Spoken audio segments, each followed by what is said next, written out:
Hi friends, ಎಲ್ಲರಿಗೂ ನಮಸ್ಕಾರ. Welcome back to my YouTube channel. ನಾನಿವತ್ತು ವೇಸ್ಟ್ ವಾಟರ್ ಬಾಟಲ್ನಿಂದ ಒಂದು ಸೂಪರ್ ಆಗಿರುವಂತಹ ಟಿಪ್ಸ್ಗಳನ್ನ ಹೇಳ್ತಾ ಇದ್ದೀನಿ. ತುಂಬಾ ಯೂಸ್ಫುಲ್ ಆಗುತ್ತೆ. ಪ್ಲೀಸ್ ವಿಡಿಯೋನ ಕೊನೆವರೆಗೂ ನೋಡಿ. ಈ ವಿಡಿಯೋ ಇಷ್ಟ ಆದರೆ ಒಂದೇ ಒಂದು ಲೈಕ್ ಮಾಡಿ. ನೀವಿನ್ನೂ ನನ್ನ ಚಾನಲ್ನ ಸಬ್ಸ್ಕ್ರೈಬ್ ಮಾಡದೆ ನೋಡ್ತಾ ಇದ್ದರೆ ಪ್ಲೀಸ್ ಸಬ್ಸ್ಕ್ರೈಬ್ ಮಾಡಿಕೊಂಡು ಪಕ್ಕದಲ್ಲಿ ಕಾಣೋ ಬೆಲ್ ಬಟನನ್ನು ಕ್ಲಿಕ್ ಮಾಡ್ಕೊಳ್ಳಿ. ನಾನಿಲ್ಲಿ ಒಂದು ವೇಸ್ಟ್ ವಾಟರ್ ಬಾಟಲ್ನ ತೊಗೊಂಡಿದ್ದೀನಿ. ಬರೀ ಅರ್ಧ ಲೀಟ್ರ್ ವಾಟರ್ ಬಾಟಲ್ ಇದು. ಸೊ ವಾಟರ್ ಬಾಟಲ್ ಮೇಲಿರೋ ಕವರನ್ನು ಫಸ್ಟು ತಗೊಳ್ತಾ ಇದ್ದೀನಿ ನಾನು. ಸೊ ಕವರ್ನ ತಕ್ಕೊಂಡ್ಬಿಟ್ಟು ನೋಡಿ, ಬಾಟಲ್ನ ಮಧ್ಯಭಾಗದಲ್ಲಿ ಚಾಕುವಿನಿಂದ ಕಟ್ ಮಾಡ್ಕೊಳ್ತಾ ಇದ್ದೀನಿ. ಸೊ ಈ ಥರ ಸಮನಾಗಿ ಕಟ್ ಮಾಡ್ಕೊಳ್ಬೇಕು. ಸೊ ಕಟ್ ಮಾಡಿಬಿಟ್ಟು ಅರ್ಧ ಭಾಗನ ನಾನು ಎತ್ತಿಟ್ಕೊಳ್ತಾ ಇದ್ದೀನಿ. ಸೊ ಅದು ಏನಕ್ಕೆ ಯೂಸ್ ಆಗುತ್ತೆ ಅಂತ ಹೇಳ್ತೀನಿ. ಸೊ ಈ ಅರ್ಧ ಭಾಗದಲ್ಲಿ ನಾನು ಪೆನ್ನುಗಳನ್ನು ಇದರಲ್ಲಿ ಹಾಕ್ತಾ ಇದ್ದೀನಿ ನಾನು. ಸೊ ನೋಡಿ ಎಷ್ಟು ನೀಟಾಗಿ ಇಡ್ಬೋದು. ಸೊ ನಮಗೆ ಈಸಿಯಾಗಿ ಒಂದೇ ಕಡೆ ಸಿಕ್ಬಿಡುತ್ತೆ. ಪೆನ್ಸ್ ಆಗಲಿ, ಸ್ಕೆಚ್ ಪೆನ್ಸ್ ಆಗಲಿ, ಪೆನ್ಸಿಲ್ಸ್ ಆಗಲಿ ಎಲ್ಲನೂ ಇಟ್ಕೊಳ್ಬೋದು. ಈಗ ಚಿಕ್ಕ ಚಿಕ್ಕ ಮಕ್ಕಳು ಇರುವಂತಹ ಮನೆಯಲ್ಲಿ ಎಲ್ಲಂದ್ರಲ್ಲೇ ಪೆನ್ಗಳು, ಪೆನ್ಸಿಲ್ಗಳನ್ನೆಲ್ಲ ಬಿಸಾಕ್ಬಿಡ್ತಾರೆ ಅಲ್ವಾ.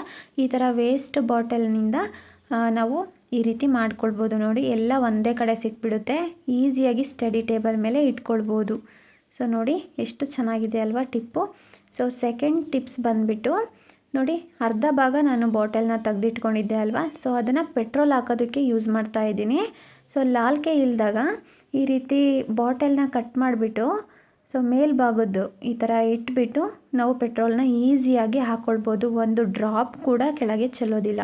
ಅಷ್ಟು ನೀಟಾಗಿ ಪೆಟ್ರೋಲ್ನ ಹಾಕ್ಕೊಳ್ಬೋದು. ನೋಡಿ ಎಷ್ಟು ನೀಟಾಗಿ ಪೆಟ್ರೋಲ್ ಒಳಗಡೆ ಹೋಯಿತು. ಈ ಥರ ಒಂದು ಡಿಕ್ಕಿನಲ್ಲಿ ಹಾಕಿಬಿಟ್ಟು ಇಟ್ಕೊಳ್ಬೋದು. ಎಲ್ಲಿಗೆ ಬೇಕಾದ್ರೂ ತಗೊಂಡೋಗ್ಬೋದು. ಇದೊಂದು ಟಿಪ್ ಆಯಿತು. ರಾತ್ರಿ ಹೊತ್ತು ಕರೆಂಟ್ ಹೋದಾಗ ನಾವು ನಾರ್ಮಲಾಗಿ ಮೊಬೈಲ್ ಟಾರ್ಚನ್ನು ಆನ್ ಮಾಡಿರ್ತೀವಿ ಅಲ್ವಾ. ಮೊಬೈಲ್ ಟಾರ್ಚ್ಗೆ ಅಷ್ಟೊಂದು ಬೆಳಕು ಬೀಳೋದಿಲ್ಲ. ಸೊ ಈಗ ಮಳೆ ಗಾಳಿ ಇರೋದ್ರಿಂದ ಜಾಸ್ತಿ ಕರೆಂಟ್ಗಳನ್ನ ತೆಗಿತಾ ಇರ್ತಾರೆ. ಸೊ ಜಾಸ್ತಿ ಬೆಳಕು ಬೀಳಬೇಕು ಅಂತಂದರೆ ಈ ಥರ ಟಾರ್ಚ್ ಮೇಲೆ ನೀರಿನ ಬಾಟ್ಲಿಗೆ ನೀರನ್ನ ತುಂಬಿಟ್ಟು ಟಾರ್ಚ್ ಮೇಲೆ ಇಡೋದ್ರಿಂದ ಜಾಸ್ತಿ ಬೆಳಕು ಬೀಳುತ್ತೆ. ನೋಡಿ, ಬಾಟಲ್ನ ತೆಗ್ದಾಗ ಬೆಳಕು ಕಮ್ಮಿ ಆಗಿದೆ. ಈಗ ಬಾಟಲ್ನ ಇಟ್ಟರೆ ಎಷ್ಟೊಂದು ಬೆಳಕು ಬೀಳ್ತಾ ಇದೆ ನೋಡಿ. ಸೊ ಈ ರೀತಿ ನಾವು ಖಾಲಿ ಬಾಟಲ್ನ ಯೂಸ್ ಮಾಡ್ಕೊಳ್ಬೋದು. ತುಂಬಾ ಚೆನ್ನಾಗಿ ಬೆಳಕು ಬೀಳುತ್ತೆ. ಸೊ ನೀವೇ ನೋಡ್ತಿರ್ಬೋದು, ಇಲ್ಲಿ ತುಂಬ ಚೆನ್ನಾಗಿದೆ ನೋಡಿ ಈ ಟಿಪ್ಸ್ ಬಂದುಬಿಟ್ಟು. ಸೊ ನೆಕ್ಸ್ಟ್ ಟಿಪ್ ಬಂದುಬಿಟ್ಟು, ಕುಕ್ಕರ್ನ ಮುಚ್ಚಳದಲ್ಲಿ ನಟ್ಟಿರುತ್ತೆ ಅಲ್ವಾ. ನಟ್ಟೇನಾದರೂ ತುಕ್ಕಿಡ್ದಿದ್ರೆ ಈ ರೀತಿ ನೈಲ್ ಪಾಲಿಶನ್ನು ಆ ತುಕ್ಕಿಡ್ದಿರೋ ಜಾಗದಲ್ಲಿ ಹಚ್ಕೊಳ್ಳಿ. ಸೊ ತುಕ್ಕಿಡ್ದಿರೋದು ಕಾಣೋದಿಲ್ಲ.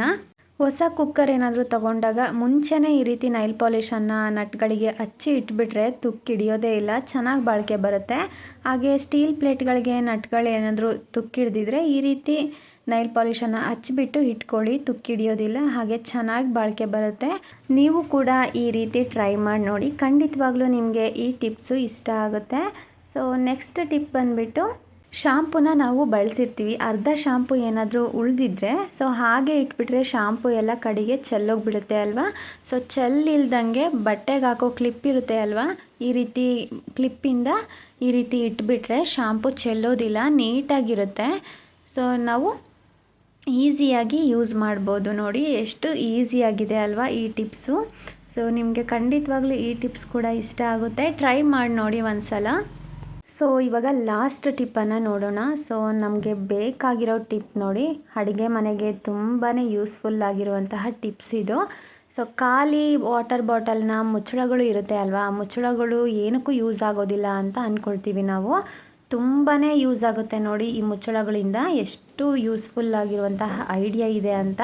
ಸೊ ಈಗ ಡಬಲ್ ಗಮ್ ಪ್ಲಾಸ್ಟರ್ನ 2 ಪೀಸಸ್ ಕಟ್ ಮಾಡ್ಕೊಂಡಿದ್ದೀನಿ ನಾನು. 2 ಮುಚ್ಚಳಗೆ ಡಬಲ್ ಗಮ್ ಪ್ಲಾಸ್ಟರ್ನ ಅಂಟಿಸ್ಕೊಳ್ತಾ ಇದ್ದೀನಿ ನೋಡಿ. ಸೊ ಈ ರೀತಿ ಅಂಟಿಸ್ಬಿಟ್ಟು ಸೊ ಆ ಪ್ಲಾಸ್ಟರ್ನ ತೆಗೆದ್ಬಿಟ್ಟು ನೋಡಿ ನಾನು ಗೋಡೆಗೆ ಅಂಟಿಸ್ತಾ ಇದ್ದೀನಿ. ಸೊ ಕಿಚನ್ನಲ್ಲಿ ಅಂಟಿಸ್ಕೊಳ್ಬೇಕು. ಸೊ ನೋಡಿ ಈ ರೀತಿ 2 ಕ್ಯಾಪ್ಗಳನ್ನು ಅಂಟಿಸ್ಕೊಳ್ಬೇಕು. ಸ್ವಲ್ಪ ಗ್ಯಾಪ್ ಬಿಟ್ಬಿಟ್ಟು ಅಂಟಿಸ್ಕೊಂಡು ಆ ನಂತರ ನಾವು ಗ್ಯಾಸ್ ಹಚ್ಕೊಳ್ಳೋದಕ್ಕೆ ಲೈಟರ್ ಇರುತ್ತೆ ಅಲ್ವಾ, ಲೈಟರ್ನ ಇಡ್ಬೋದು. ನೋಡಿ ಈಸಿಯಾಗಿ ಲೈಟರ್ನ ಇಟ್ಕೊಳ್ಳೋದಕ್ಕೆ ಯೂಸ್ ಆಯಿತು ಈ ಕ್ಯಾಪ್ಸ್ಗಳು. ಸೊ ನೋಡಿದ್ರಿ ಅಲ್ವಾ ಫ್ರೆಂಡ್ಸ್, ವೇಸ್ಟ್ ವಾಟರ್ ಬಾಟಲ್ನಿಂದ ಎಷ್ಟೊಂದು ಉಪಯೋಗಗಳಿವೆ ಅಂತ. ನಿಮಗೆ ಈ ಟಿಪ್ಸ್ಗಳೆಲ್ಲ ಇಷ್ಟ ಆಗಿದ್ದರೆ, ಇನ್ನೂ ಇದೇ ರೀತಿ ಟಿಪ್ಸ್ಗಳು ಬೇಕು ಅಂತಂದರೆ ನನ್ನ ಚಾನಲನ್ನು ಸಬ್ಸ್ಕ್ರೈಬ್ ಮಾಡ್ಕೊಳ್ಳಿ. ಹಾಗೆ ಈ ವಿಡಿಯೋ ಇಷ್ಟ ಆಗಿದ್ದರೆ ಲೈಕ್ ಮಾಡಿ, ನಿಮ್ಮ ಫ್ರೆಂಡ್ಸ್ಗೆ ಫ್ಯಾಮಿಲೀಸ್ಗೆಲ್ಲ ಈ ವಿಡಿಯೋನ ಶೇರ್ ಮಾಡಿ. ಹಾಗೆ ಕಮೆಂಟ್ ಮಾಡಿ ಹೇಗಿತ್ತು ವಿಡಿಯೋ ಅಂತ. ಸೊ ಈ ವಿಡಿಯೋನ ಕೊನೆವರೆಗೂ ನೋಡಿರೋ ತಮ್ಮೆಲ್ಲರಿಗೂ ಧನ್ಯವಾದಗಳು.